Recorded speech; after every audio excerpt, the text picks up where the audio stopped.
Valérie Lopi, bonjour. Vous êtes vice-présidente du collectif Racine. De quel sujet allez-nous vous parler aujourd'hui? Je vais vous parler des savoirs disciplinaires et du respect de l'orthographe comme socle de la réussite en zone d'éducation prioritaire. En effet, on a tous le souvenir d'un professeur, d'un maître ou d'une maîtresse qui nous a donné l'envie de comprendre le monde, de nous élever. Et finalement, nous en sommes reconnaissants toute notre vie. Eh bien, les parents d'élèves aujourd'hui aimeraient bien que cette magie s'opère sur leurs enfants. C'est pourquoi ils attendent beaucoup de l'école. Or, quelle déception depuis plus de 30 ans.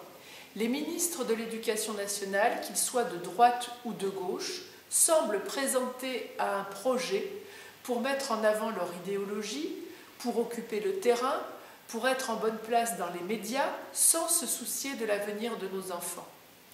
Or, l'école n'est ni de droite ni de gauche, elle doit être juste et simple. La réforme de l'orthographe, après celle du collège et celle des rythmes scolaires, est la goutte d'eau qui fait déborder le vase chez les enseignants et les parents d'élèves. En effet, la communauté éducative a bien compris que sous couvert de refondation de l'école, l'éducation nationale est dans une entreprise de nivellement par le bas.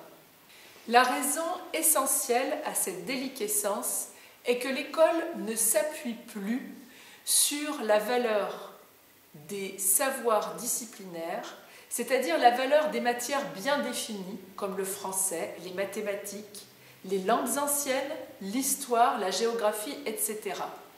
Et les horaires consacrés à ces disciplines sont remplacés par les EPI, les enseignements pratiques interdisciplinaires via la réforme du collège. À l'école primaire, les horaires consacrés à ces disciplines sont rognés par le temps à l'éducation contre les maux de notre société, c'est-à-dire l'éducation à lutter contre le racisme, à lutter contre la pollution, à définir la laïcité. L'école s'obstine donc à combattre l'élitisme en supprimant l'exigence de la connaissance. Comme pour l'orthographe, symbole de la complexité de la langue française, élaborée savamment durant des siècles. L'école a relégué finalement l'enseignant au rôle de coach de l'élève, une sorte d'animateur qui devrait motiver l'élève à apprendre sans attendre de lui des résultats. Rien de tel finalement pour décourager l'ensemble des protagonistes. Le professeur se voit rabaissé parce qu'il ne peut enseigner l'amour de sa matière. L'élève, lui, n'acquiert pas de connaissances solides et il ne peut évaluer ses progrès. Quant aux parents, ils ne peuvent accompagner leurs enfants dans ces apprentissages abscons. Nous pensons, nous, au collectif Racine, qu'il est fondamental de remettre le savoir au cœur des apprentissages. Il est d'autant plus concernant les enfants socialement défavorisés. Je pense aux zones d'éducation prioritaire qui auraient tout à y gagner.